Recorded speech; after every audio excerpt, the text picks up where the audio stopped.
Good morning guys. Last time आपण tri state logic बघितलं. आता बघूया tri state TSL TTL not gate म्हणजेच काय, tri state logic TTL not gate.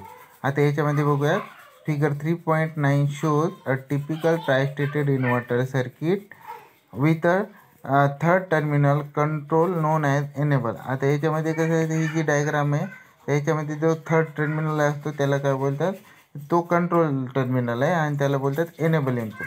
आणि when enable is equal to 0, आता इथं बघा, when enable is equal to 0 the inverter is inactivated. its output state remains in the third state known as the tri-state or floating state or high impedance state.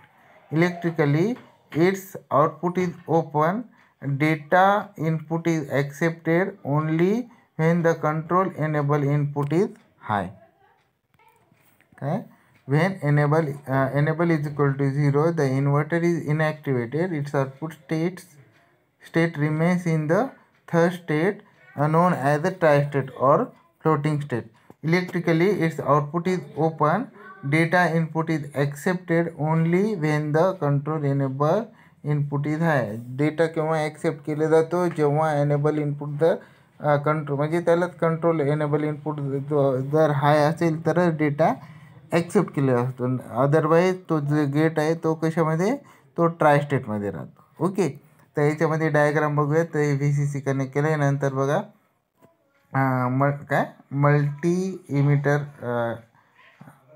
Multi emitter transistor वापरले T1. तर याच्यामध्ये बघा, तर एक जो emitter आहे तो आपण कुठं कनेक्ट केलेला आहे, एनेबल इनपुटला, दॅट इज कंट्रोल इनपुट म्हणून दिलं आहे.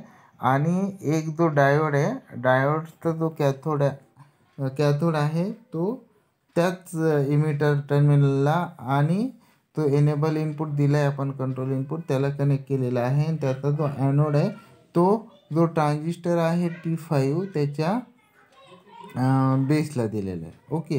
आणि नंतर T1चा जो कलेक्टर आहे तो T2च्या बेसला दिलेला आहे. आणि T1चा जो बेस आहे तो काय केलेला आहे, रेजिस्टर थ्रू VCCला दिलेला आहे. आणि एक जो त्याचा इमिटर आहे त्याला A म्हणजे त्याला डेटा इनपुट असं इनपुट दिलेलं आहे A म्हणून, आणि त्याला डेटा इनपुट आपण प्रोव्हाइड करणार आहोत. राईट, कारण आपण वापरले T1 हा मल्टी इमिटर ट्रान्झिस्टर आहे. राईट. नंतर काय आहे, नंतर आपल्याला बघायचं आहे, नंतर काय T2 जो आहे, तर T2चा जो इमिटर आहे तो इमिटर काय केलेलं आहे, रेजिस्टर थ्रू ग्राउंड केलेला आहे. आणि नंतर एक जो त्याचा इमिटर जो आहे तो कुठं कनेक्ट केलेला आहे, T4च्या बेसला. आणि T2चा जो कलेक्टर आहे तो दिलेला आहे T5च्या बेसला, म्हणजे Dचा ॲनोड. राईट. आणि T2चा कलेक्टर तो कॉमन करून आपण दिला आहे, तो कॉमन पॉईंटला कॉमन करून ते कुठं दिला आहे आपण, T5च्या बेसला. आणि T5चा जो कलेक्टर आहे तो कलेक्टर रेजिस्टर थ्रू VCCला कनेक्ट केलेला आहे. आणि नंतर तोच कलेक्टर त्याच कॉमन पॉईंटवरनं कुठं दिलेला आहे, T3च्या कलेक्टरला जोडलेला आहे. म्हणजे T5चा कलेक्टर आणि T3चा कलेक्टर कॉमन केला आहे. आणि T5चा जो इमिटर आहे तो T3च्या बेसला दिलेला आहे. आणि नंतर T3चा जो इमिटर आहे त्याच्यामध्ये डायोड T3 आणि T4 जो आहे तो काय केलं आहे, टोटेम पोल अरेंजमेंटमध्ये कनेक्ट केलेला. म्हणजे T3चा जो इमिटर आहे तो डायोडच्या ॲनोडला जोडलेला आहे. आणि डायोडचा जो कॅथोड आहे T4च्या कलेक्टरला जोडलेला आहे. आणि तिथनं काय काढलेलं आहे, आउटपुट Y काढलेला आहे. आणि T4चा जो इमिटर आहे तो ग्राउंड केलेला आहे. राईट. तर असं हे सर्किटचं म्हणजे हे जे ट्राय स्टेटेड नॉट गेटची जे सर्किट डायग्राम आहे ते आपण बघितले. तर आता याचं जे फंक्शनिंग आहे, वर्किंग आहे, ते आपण डिटेलमध्ये बघूयात. राईट. ही डायग्रामची अरेंजमेंट आहे. आणि ही जी T3 आणि T4ची जी अरेंजमेंट आहे त्याला बोलतात टोटेम पोल अरेंजमेंट. आणि त्याच्यामध्ये एक जो T5 आहे तो कशाला कनेक्ट केलेला आहे, कलेक्टर म्हणजे T3 आणि T5चा जो कलेक्टर आहे तो कॉमन करून त्याला कनेक्ट केलेला आहे. आणि T5चा जो इमिटर आहे तो T3च्या बेसला दिलेला आहे. बघूयात आता याच्यामध्ये वर्किंग काय. तर वर्किंगमध्ये केस फाईट बघूया. Suppose enable is equal to 0, the diode D becomes forward biased, therefore the transistor T3 is forward biased, therefore the transistor T3 and T4 both are cut off because of collector terminal of T2 is almost 0 through the diode. Refer figure 3.9. म्हणजे काय होतं, आता इथं diode जर हा forward bias झाला तर T2चा जो कलेक्टर आहे तो काय होतं, तिथला तो काय तिथला पोटेन्शियल हा 0 होतो. काय तर हा फॉरवर्ड बायस झाला की डायरेक्टली तो करंट फ्लो होतो त्याच्या थ्रू, डायोड थ्रू, राईट. म्हणजेच काय होतं, मग तो 0 जर झाला तिथला तर हे जे आहे T5चा जो बेस आहे त्याला पोटेन्शियल कमी मिळेल. आणि तो जर ऑफ झाला आणि त्याचा जो T5चा जो इमिटर आहे तो कनेक्ट, म्हणजे तो पण T5 आणि T3 जो आहे ते ऑफच राहिले, राईट. आणि त्याचा जो म्हणजे दोघांचा जो कॉमन कलेक्टर केलं आहे तिथलं पोटेन्शियल हाय होतं. आणि ते तुम्हाला जे वाय मिळतं ना ते ऑफ असल्यामुळं तर वाय तुम्हाला 0 मिळतं. म्हणजे एनेबल इनपुट जर 0 असेल तर काय होतं, the diode D becomes forward bias, therefore the transistor T3 and T4 okay, transistor T3 and T4 both are cut off because of collector terminal of T2. T4 आणि T2 काय होतं, T4 आणि T3 cut ऑफमध्ये जातं because of collector terminal of T2 is almost 0 through diode.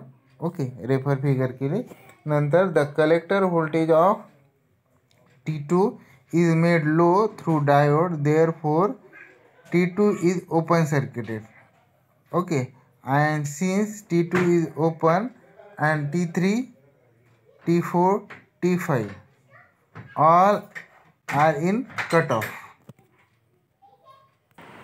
क्या होता, the collector voltage of T2 is made low through the diode, therefore T2 is open circuited. Since T2 is open, T3, T4 and T5 all are in cutoff. When T3 and T4 are in cutoff, the output is neither at VCC nor at ground. It is in high impedance or in floating state. काय होतं, जेव्हा T3 आणि T4 cut ऑफमध्ये राहतात तेव्हा त्याचं जे output आहे ते काय एक तर VCC पण नाही राहत आणि ग्राउंडमध्ये पण नाही होत. तर ते काय होतं, त्याला बोलतात काय, हाय इम्पिडन्स स्टेटमध्ये जातं, म्हणजे त्याला बोलतात फ्लोटिंग स्टेट. ओके, तर आता केस 2 बघूयात. तर आता नाव suppose input A is equal to 1 and enable is equal to 1, right? Then the diode D is reverse bias, therefore the circuit is in normal mode. The transistor T1 is in cut-off state, will make T2 on. Since T2 is on, T4 and T5 are cut off and T3 is on, the output Y is at ground or low. The potential through T4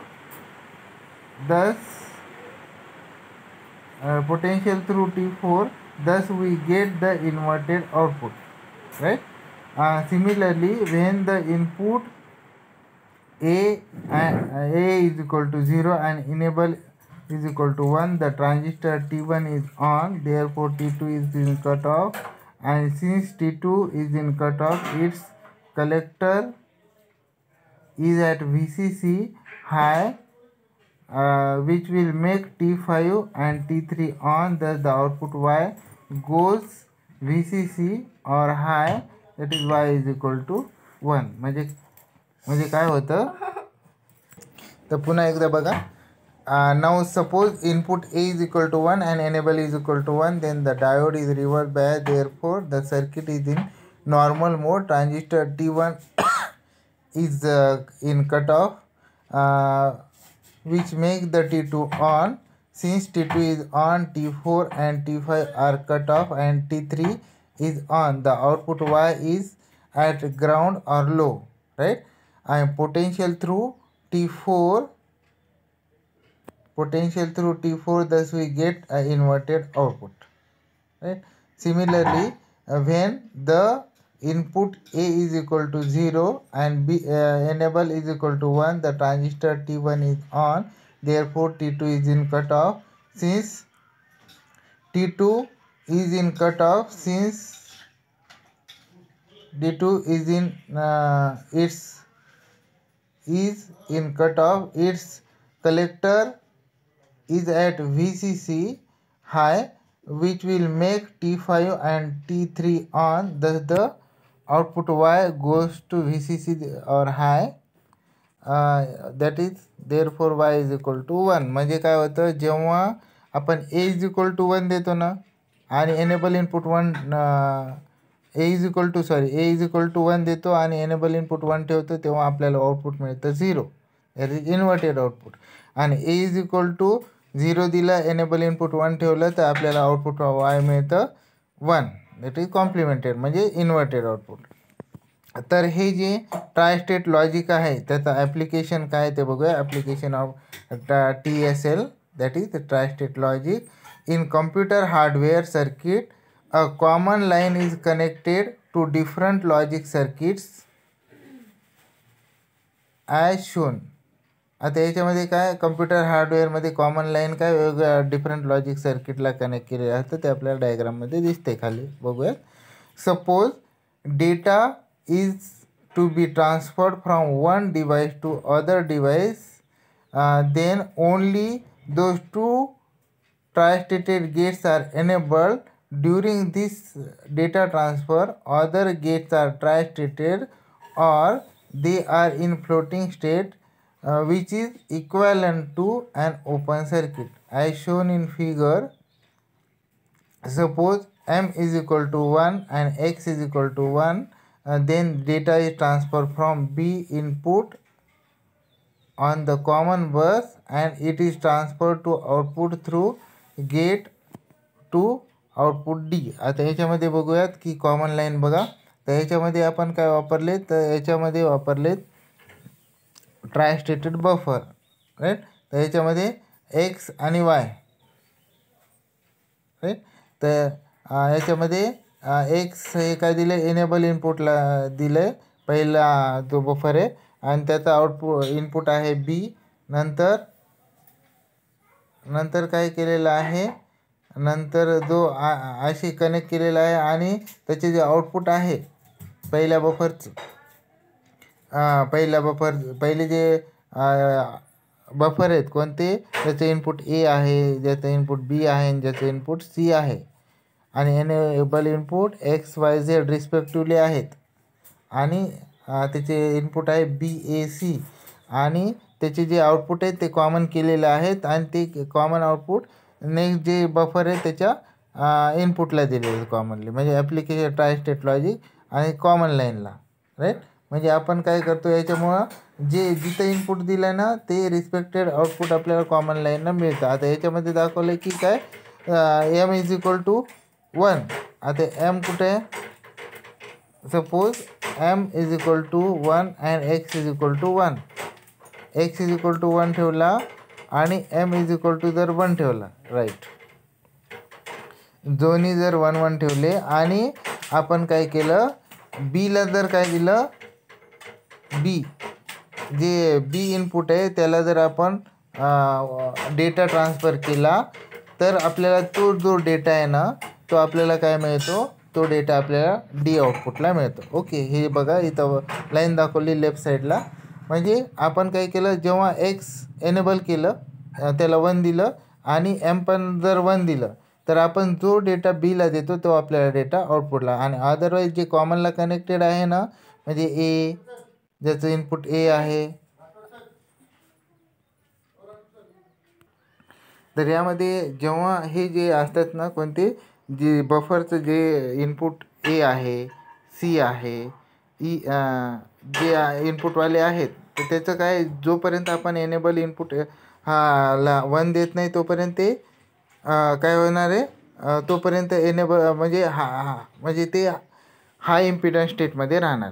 म्हणजे जोपर्यंत आपण enable इनपुटला हाय देत नाही तोपर्यंत, म्हणजे कोणतं, ज्याचं इनपुट ए आहे, सी आहे आणि खालचे जे आहेत ना कॉमन लाईनला कनेक्टेड आहेत त्यांना, म्हणजे जे आपण ॲक्टिवेट केलं ना त्याचं आपल्याला हे जे कॉमन लाईन आहे हे कुठे सिस्टीम वापरली जाते, हे कम्प्युटरमध्ये, मायक्रो कम्प्युटरमध्ये सगळी सिस्टीम वापरले, म्हणजे जिथून आपल्याला इनपुट दिले तर रिस्पेक्टिव्ह आउटपुटला, म्हणजे बफरला जर आउटपुट पाठवायचं असेल पोर्टला थोडक्यात, तर त्याच्यासाठी हे बफर वापरलं जातं. ओके, सपोज आपण आता बघूया, जर आपण y=1 ठेवला आणि n=1 दिला आणि आपण काय केलं, ए इनपुटला 1 दिलं, तर ते इनपुट कुठं ट्रान्सफर होतं, ते ट्रान्सफर होतं ईला, म्हणजे ई आउटपुटला. क्लिअर. तर हे झालं application of tri-state logic. Okay, तर नेक्स्ट लेक्चरमध्ये आपण जे आहे मॉसफेटचं ते बघूयात. ओके, मॉसफेट टेक्नॉलॉजी बघूयात. तर आता आपण स्टॉप करूयात. चालेल, ठीक आहे.